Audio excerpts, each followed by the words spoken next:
Yo guys, how's it going? And welcome back to F1 22 for my team career mode, here for part number 10 for the British Grand Prix, obviously my home Grand Prix. And yeah, very looking forward to this one. Silverstone isn't usually a track I do amazing at, especially in the wet, so I am hoping for no wet conditions this weekend. But if you are new to the channel, make sure you are subscribed, and always, if you enjoy the video, please do give it a thumbs up, helps me out massively. But coming into this weekend, we are still the worst car in the field. We are starting to gain on Williams ever so slightly. We have been making ups ever since Monaco.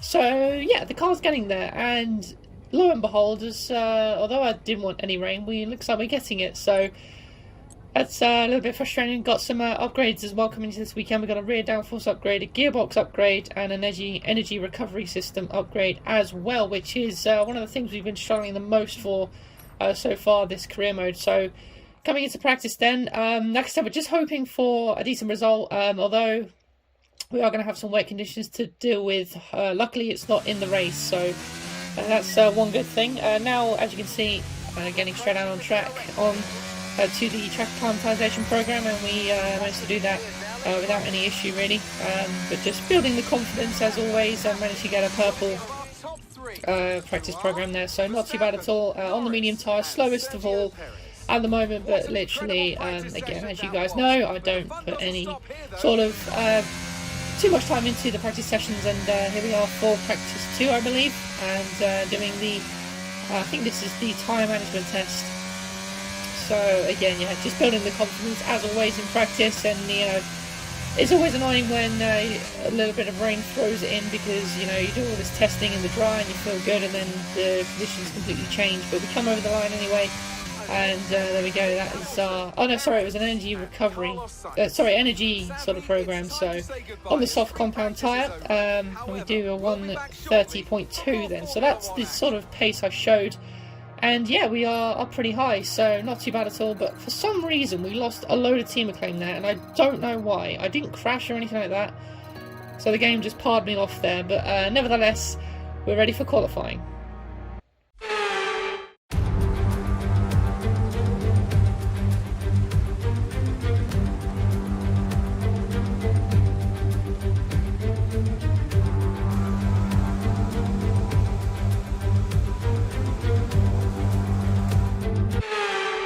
So here we go then, a typical British summer day. Obviously Silverstone, well, the British Grand Prix is in the middle of, well, at the start of July. But nevertheless, here we are for Q1 then, and as straight away, I am obviously running a dry setup because it is going to be dry for the race. So I thought I'd sacrifice qualifying a little bit and, well, obviously try my hardest in the race. But as you can see, the consequence is quite a lot, as we are really struggling the opening stages of this qualifying session, and we're 3.4 seconds off, I think, the closest time. So yeah, we are slow as hell, as we actually did spin on the previous lap there, but now going for another run as well. This is our final lap of the session as well, as now we've got I don't know who that is behind. I think it's a Williams trying to get past us on our qualifying lap, which is really distracting. But nevertheless, we come over the line wobbling like a jelly. And unfortunately, yeah, that was inevitable, to be honest. The car was all over the place, and yeah, I did not feel confident at all. But again, obviously a dry setup on a wet track is not going to be the way. So unfortunately, we are last once again, but I did feel confident in practice, and the car didn't feel too bad in the dry either. So hopefully we can, you know, hope for better in the race as always. And, you know, we always get points in the race. So yeah, managed to get back up to team acclaim 6. But yeah, I have no idea why I lost all that team acclaim in practice. Very, very odd as well. So yeah, but nevertheless, we do make it to team acclaim 9 once again. So nearly at 10, so we can get the secondary sponsor on the car. And once again, just looking at what upgrades we can do. But we really need to upgrade those facilities. But nevertheless, it's time for the race. We return once again then to the home of British motorsport and the birthplace of the Formula One World Championship. It's race day here at Silverstone, and it's time for the British Grand Prix. With good opportunities to overtake at the end of the Wellington and Hangar Straights, there's a lot of potential for close action around the 3.6 miles of Silverstone circuit. With 18 corners and average lap speeds of around 145 miles per hour, it's also one of the longest and quickest circuits on the calendar. Off the back of a fantastic qualifying session, it's time to see how our starting grid looks like for today's race. Lewis Hamilton lines up on pole position, with Charles Leclerc alongside. As we continue through the rest of the grid today, we have Norris, Perez, Max Verstappen and Russell, Sainz, Ricciardo, Fernando Alonso and Esteban Ocon, Gasly, Tsunoda, Kevin Magnussen and Bottas, Mick Schumacher, Albon, Sebastian Vettel and Guan Yu Zhou, Stroll, Latifi, Ticktum and James. It's almost time for those 5 red lights to go out then. Let's see who can prevail today. Anthony Davidson is here once again for today's Grand Prix. Let's discuss Red Bull. What do you make of their performance so far this season? Well, the atmosphere within that team seems very positive at the moment. Everyone seems like they're in great spirits and having a lot of fun doing what they do, and that's definitely contributed to the performances we've seen. Alright then, so here we go, the British Grand Prix, the home Grand Prix, and I am ready as always. And I believe we're going for a soft medium strategy, as always, 25% races, always a one-stop, as you guys know by now. And make sure we unfill the car a little bit as well, so, but not too much, as we found out in Monaco all those races ago. Well, it actually doesn't feel like that long ago, but I always record these in advance. But anyway, we're ready for the British Grand Prix. 5 red lights, and it's lights out, and away we go. And it's a decent start. Second phase not great, as field pull ahead of me there, but nevertheless coming through turn 1, the AI always quite slow through here, as we now try and find our way through these cars. Now is 3 wide up ahead, as we now go on the inside, about 4 cars into turn 3, as we all start bogging down. Now going side by side with the Vettel, managed to get around the outside of him, now around the outside of the Williams and the Alfa Romeo, which we managed to do as they go side by side. But it's been a pretty good start up into 16th place at the moment. Now we've got Tsunoda and Bottas going side by side. There's a massive cluster ahead, and Bottas makes contact with Schumacher there, and I think Bottas has lost his front wing, as now we've got a safety car deployed straight away. So well, that didn't take too long at all. So already drama on the opening lap here in Silverstone. As there we go, it's the Haas going side by side, Bottas trying to get involved as well, and yeah, I think it was Mick or Magnussen just came across, and Bottas unfortunately lost his wing. So there we go, that's by Bottas diving into the pits. We've also got a McLaren, and I believe that is Yuki Tsunoda as well, coming into the pits as well. So once again, I swear this happens every single race. The AI just cannot stay out of trouble on the opening lap in a 25% race on my team career mode. Honestly, it's just ridiculous, but nevertheless, I'm not complaining, because now we are into 12th place, and we are right behind the 2 Haas cars. So, well, hopefully, after Mick had that little bit of contact with Bottas, hopefully he's got some damage that we can hopefully compromise. And yeah, we'll see what happens on this restart, and hope to get a good start. So, yeah, just building the temperature, and well, getting ready to go then, but the game's not quite ready to go yet. Going to yellow flag, and it will go to green just as we exit Vale, and now through Club. So now starting lap 4, back to green flag racing then, and trying to get the jump on Schumacher there, but we had a bit of an awful restart really. So now we're a little bit under pressure from the Alfa Romeo behind us of Guan Yu Zhou, as you can see here, riding on board with the Alfa Romeo. And yeah, like I said, I don't feel that confident around Silverstone. It's not my strongest circuit, although it is my home Grand Prix. I do know the track like the back of my hand. I've been here 4 times, for God's sake, so I should know it like the back of my hand. But sometimes I do struggle for pace around here. But this is now signs to me that Mick Schumacher has got damage, because he's really lost a massive amount of time to the cars ahead. But we are struggling to catch him, and we are still massively under pressure from Guan Yu Zhou behind us. So Still sitting in 12th though, quite comfortably, and I am managing to still stick with Mick because obviously he's got the damage and I am able to get DRS, but here in towards Stowe, not quite able to make the move just yet. So yeah, it's good that, like I said, we are keeping the DRS because it is allowing us to keep with Mick Schumacher, as we've got a few cars behind us now making their pit stops as well. I believe we are in on this lap as well, as now Norris has caught us. Obviously he was the one, I think he was the one that pitted really early, so he's finally managed to get his way up into P6 right behind us, as I believe we are coming in for our pit stop now, so he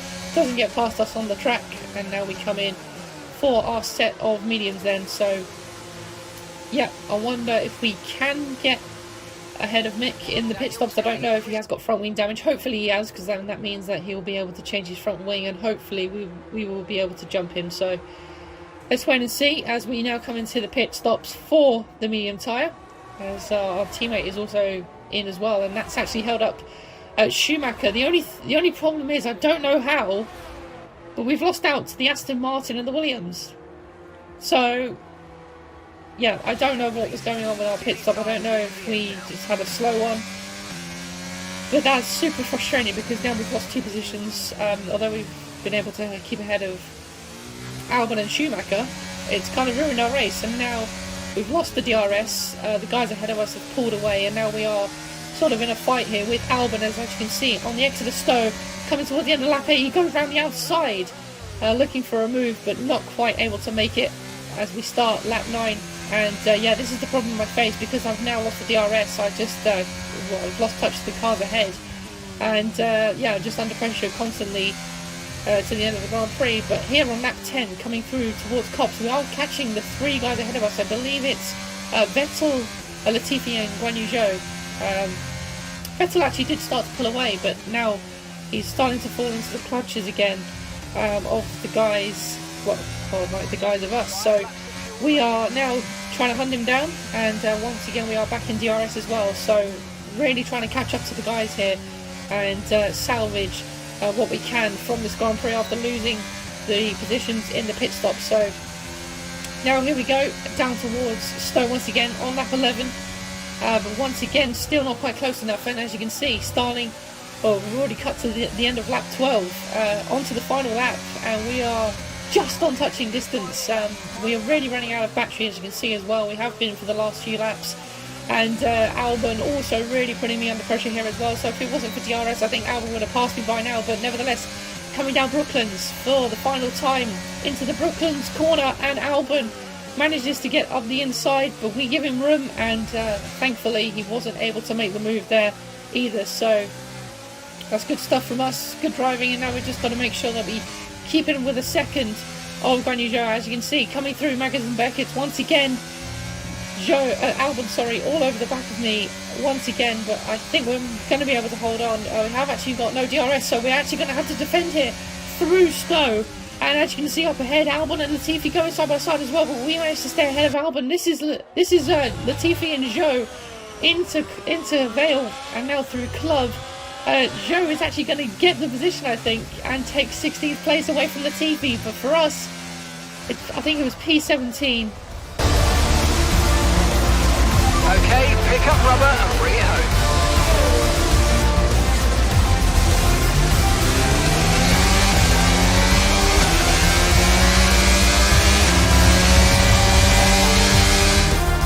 McLaren have pulled it off. They've won in spectacular fashion here today. And talk to me, what do you think it was that sealed the win for them? I think that smart tyre management on track and very smooth driving definitely assisted in their victory today. That combination meant they got the absolute maximum out of their tyres at all times. As the winners make their way up to the podium, one can only imagine the celebrations that will take place at McLaren tonight. Congratulations to everyone on the team, securing the win and proving that they're a force to be reckoned with out on the track.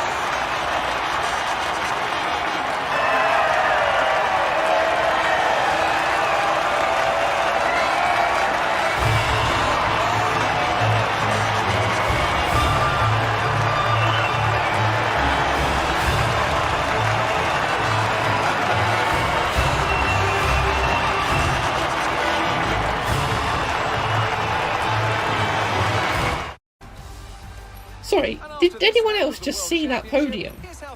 Wow. Lando Norris, Bottas and Yuki Tsunoda on the podium, and Norris winning his home Grand Prix. Wow, what a podium that was. And it turns out that strategy was the best one, because obviously those guys pitted on lap 1 after the contact. Then we had the safety car, so that meant they had the advantage to the end of the race. So that is absolutely unbelievable. So yeah, well, we should have done the same really. But yeah, our race was pretty dismal, to be honest. We didn't have the pace after we lost, after the pit stop really.